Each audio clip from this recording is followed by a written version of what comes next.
How much is kindness worth?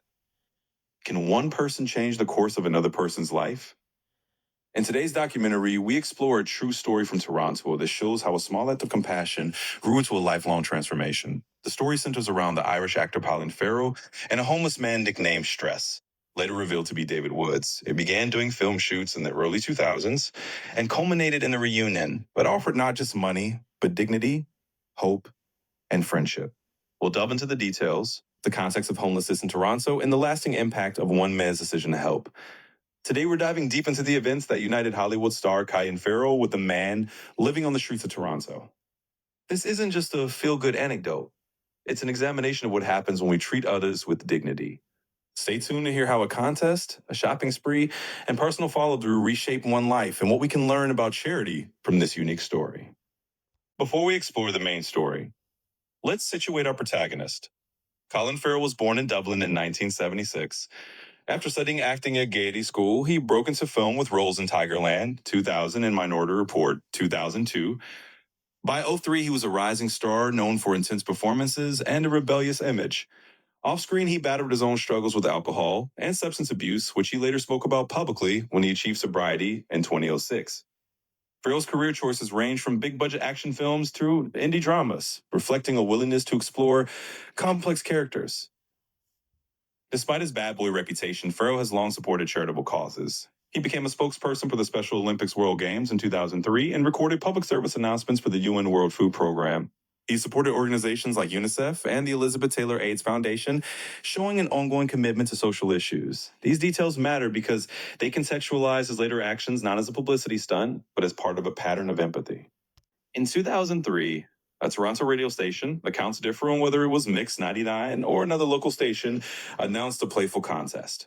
Anyone who could bring actor Colin Farrell into their studio would receive a $2,000 cash prize. For most listeners, it was a hypothetical challenge, but Farrell unexpectedly decided to join in on the fun. He had been on set nearby and had recently met a homeless man who went by the nickname Stress. Earlier that week, Farrell had stepped outside a restaurant for a cigarette. There he met a man named David Woods, who told him he was called Stress because he talked quickly. David shared that he was struggling with alcoholism and depression. Farrell listened and they shared a brief but human conversation, each perhaps seeing a bit of himself in the other.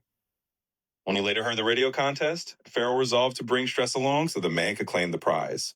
Imagine the scene. A Hollywood actor drives around downtown Toronto in search of a homeless acquaintance he met only days earlier. He eventually finds Stress and explains the plan. Initially skeptical, Stress agrees and the two head to the radio station. When they arrive, the DJs are shocked to see the actor himself guiding a homeless man through their door. Farrell insists that the $2,000 be paid to Stress. For someone who had been living on next to nothing, this sum was transformative. The street health survey indicates that over a third of homeless adults subsisted on $200 a month. Suddenly, Stress had 10 times that amount in his pocket. Farrell also gave him his phone number and told him, "I'll keep in touch," a commitment that would later prove crucial. After the radio contest, Colin returned to his busy acting career. He starred in films like Alexander 2004 and Miami Vice 2006. Meanwhile, David remained on the streets of Toronto. Homelessness is rarely solved by a single act. Without social support, people often slip back into the same conditions. David used the money but soon found himself back in shelters. Yet Farrell kept his word. He occasionally texted and called to ask how David was doing. This ongoing contact matters. Research shows that many homeless individuals face chronic loneliness. 1/3 of survey respondents said they had no one to help them in a crisis. Depression and addiction are common, and half of Toronto's homeless population reported serious depression in 2006. Having someone check in can make a profound difference. Farrell's texts were not charity handouts, but reminders that someone cared, reinforcing David's sense of self-worth.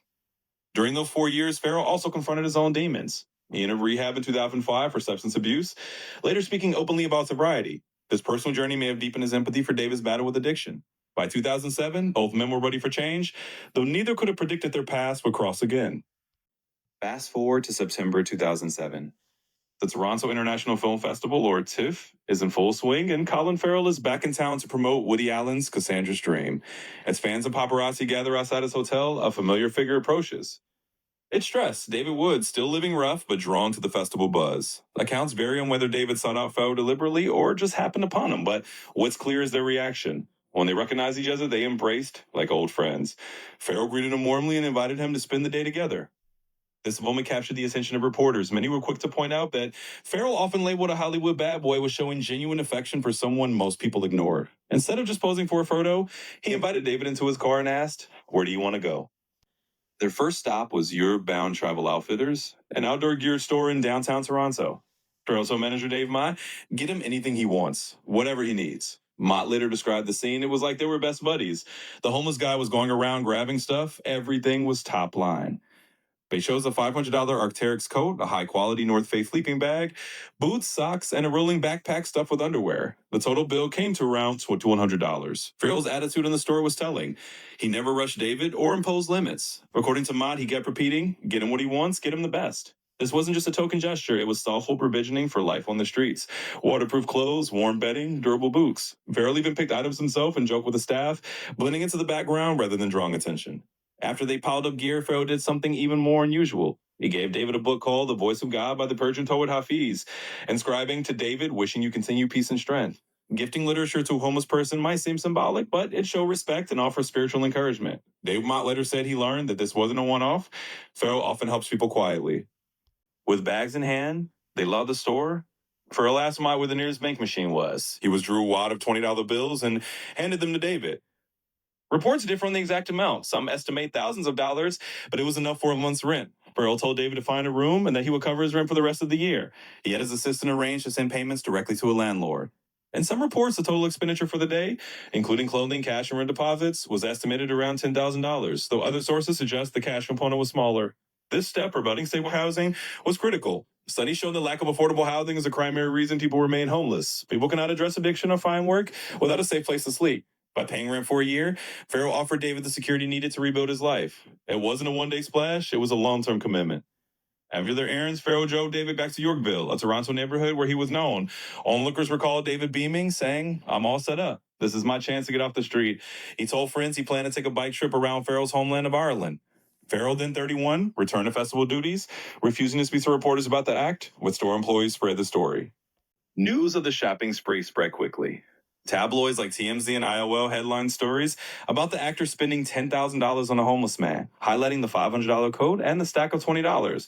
Articles in the London Evening Standard and Trend.az quoted store manager Dave Mott describing the friendship and Farrell repeating, "Get him anything he wants." The tone of coverage was largely positive, casting Farrell as a good Samaritan and a rare example of celebrity kindness. However, as with many acts of charity, the narrative risked becoming about the donor rather than the recipient. Farrell avoided interviews on the subject, and little was heard from David in the immediate aftermath. Yet behind the scenes, David's life was changing. Months later, David moved into a rented room using the funds from Farrell. Free from the daily scramble for shelter, he began addressing his addiction. He joined an addiction recovery program and started exercising at the YMCA. He also began attending church and practicing yoga. In a 2012 interview, he described himself as a sober man with a roof over his head, going by his real name, David Woods. "I thought life was hopeless before," he said. With Farrell's help, he rediscovered purpose. David's story illustrates that money alone isn't enough. It's about community, support, and dignity. By texting him and following through, Farrell provided a sense of accountability. David knew someone cared whether he stayed sober and housed. Over time, the two continued texting, occasionally meeting when Farrell visited Toronto. This sustained relationship distinguishes Farrell's gesture from one-time handouts. Why does the story resonate? Partly because it disrupts typical narratives around celebrities and homelessness. Homelessness in Toronto remains severe. 1/3 of homeless people have been assaulted in the past year, and 75% live with chronic physical conditions. Yet, many citizens walk past those on the street without acknowledging them. Farrell's actions show how recognition and respect, listening to someone's story using a first name, can restore dignity. Philanthropy can also be criticized as performative. Some media suggested Farrell's actions were a publicity stunt. Yet he avoided cameras, and employees at Europe Bound said he didn't act like a movie star. He didn't simply hand out cash. He took time to choose appropriate gear, secure housing, give a book, and stay in contact. This aligns with other charitable work, such as supporting the Special Olympics and the World Food Program. At the same time, acts like this highlight gaps in social services. If one celebrity can change a life with a few $1,000s in personal attention, why can't society collectively provide the same support? Studies show the lack of affordable housing, inadequate mental health care, and poverty are structural causes. While we celebrate individual kindness, we must also push for systemic solutions. This wasn't the last time Farrell helped someone in need. Store manager Dave Mott told reporters that Farrell does this quite a bit. Beyond the story, Farrell has continued to support charitable causes. In 2023, he launched the Colin Farrell Foundation, focusing on empowering people with intellectual disabilities through housing and workforce support. His foundation emphasizes education, advocacy, and innovative programs inspired by his own son, James, who has Angelman syndrome. Farrell remains involved with the Special Olympics, walking with the athletes in the 2003 World Summer Games. Farrell's philanthropic work isn't widely publicized. He often engages quietly, but for those he helps, the impact is enormous. His example shows that celebrities, with their resources and influence, can fill gaps in social services while also challenging the public to act. What can we learn? First, compassion isn't limited to large donations. Farrell's first act, bringing David to a radio station, cost him nothing but time and attention and gave David $2,000. Second, lasting change requires follow-up. Without Farrell texting and investing in housing, David might have remained homeless. Third, we all have the power to acknowledge the dignity of people experiencing homelessness, listening, speaking respectfully, and offering consistent support within reach. If you're inspired by the story, consider supporting local shelters, mental health programs, or advocacy organizations. In Toronto alone, over 5,000 individuals were homeless on a single night in 2006, and the problem persists. You could volunteer time, donate goods, or lobby for portable housing. And remember, sometimes a simple conversation, like the one between Colin and David outside a restaurant, can plant the seed of hope. Thank you for watching. Share this video if you believe stories like David's deserve to be heard. Together we can transform our communities through empathy, persistence, and kindness.